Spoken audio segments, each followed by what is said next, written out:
भास्कर जाधव आणि तुम्ही आज अजितदादांच्या जयंतीनिमित्त एकत्र होतात। 8 दिवसापूर्वी तुम्ही गुहागरचा कचरा साफ करू म्हणून म्हटला होतात।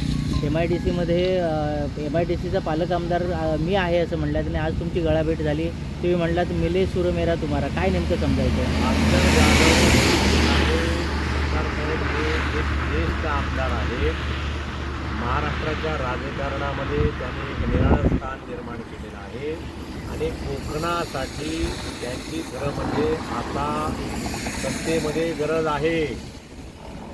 ते ज्या पक्षात आहे त्या उबाटामध्ये त्यांना काही काम दिलं जात नाही, ते नाराज आहेत। त्यांचा ज्या प्रमाणात उपयोग करून घ्यायला पाहिजे उबाटाने, ते उबाटा त्यांना करत नाहीत आणि विरोधी पक्षनेतासुद्धा करत नाही, त्यासाठी सुद्धा नाव देत नाही।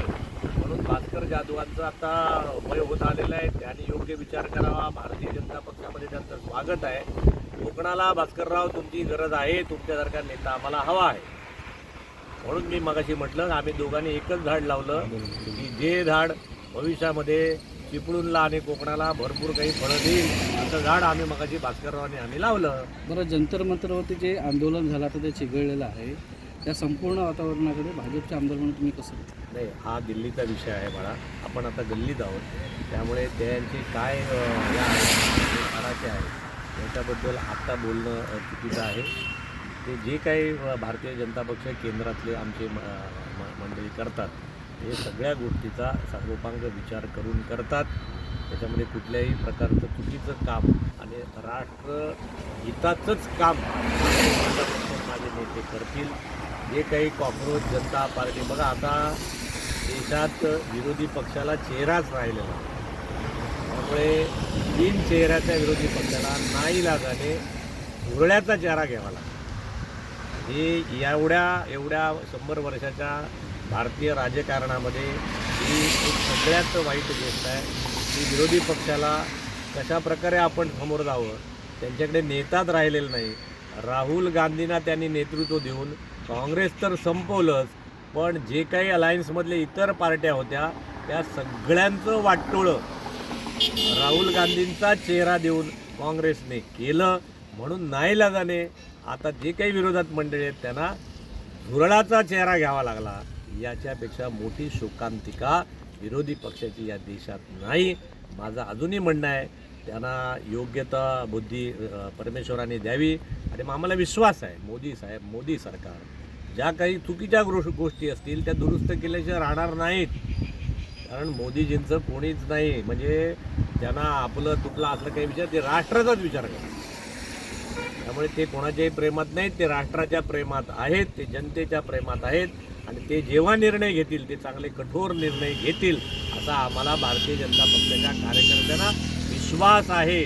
आमचा मोदी साहेबांवरती पूर्ण नाही, पण आपल्याला लोकप्रतिनिधी म्हणून काय वाटतं? कारण एवढ्या मोठ्या संख्येने तरुणाई धडकली, त्यांच्यावरती लाठीचार्ज झाला, अमानुषपणे मारहाण झाली, काय एकंदर? नाही, म्हणून मी म्हटलं त्यांना ज्या तिथल्या गोष्टीची आता मी अजून माहिती घेतली नाही, मी माहिती घेतो नाही तुम्हाला सांगतो। परंतु जे काही देशविघातक जी मंडळी आहेत ती बघा ह्या आंदोलनाला पाठिंबा कोणाचा आहे? युरोपमधल्या देशात, अमेरिकेमधल्या काही मंडळींचा।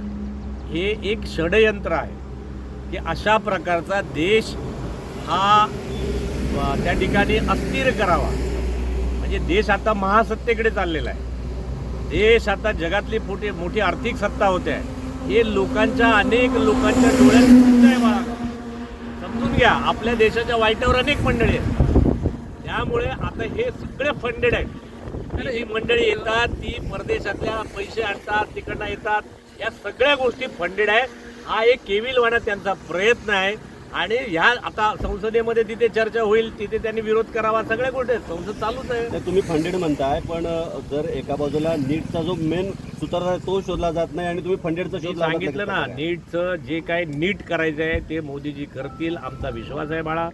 त्यांना जे काही शिक्षा द्यायची ते 100% देणार, खूप वाईट शिक्षा देतील असा आमचा विश्वास आहे। परंतु ह्याच्यामुळे अख्खा देश अस्थिर करायची काही गरज नाही। आणि तुम्हाला सांगतो, जे काही बदल असतील, जे काही सरकारमधले बदल मंत्र्यांचे, ते मोदी साहेब करणारच आहेत। लाठीचार्ज करल्यामुळे सगळं हे सांगितलं की काही गोष्टीला ना हे दोन्ही बाजूने असतं, टाळी एका हाताने वाजत नाही। कधी लोक काही अतिरेक करतात। या गर्दीमध्ये अनेक न्यूसन्स आहेत, अनेक देशविघातक माणसं आहेत, अनेक हुचकाहुचकीचे प्रकार होतात. एवढ्या प्रमाणामध्ये फंड्स कसा येतो, काय करतो, याच्या मागची पण माहिती घ्या. हा देश अस्थिर करायचं कुणाचं आहे? ही काय नीटचा पेपर फुटला तो परत नीट करावा, धर्मेंद्र प्रधानांना ठेवावा की ठेवू नये, हे सगळं पंतप्रधान निर्णय घेतील ना. त्याच्यासाठी अख्खा देश अस्थिर करायची काय गरज आहे? ज्या गोष्टी झाल्या ते दुरुस्त करतील, त्या चुकांचं परिशीलन करायलाच पाहिजे. आम्ही या मताचे आहोत, पण त्याच्यासाठी एवढ्या गोष्टी करायची काही गरज नाही बाळानो. आणि मोदी सक्षम आहे, संसद आहे ना, संसदेत तुमचे खासदार आहेत आणि आतमध्ये करावं ना.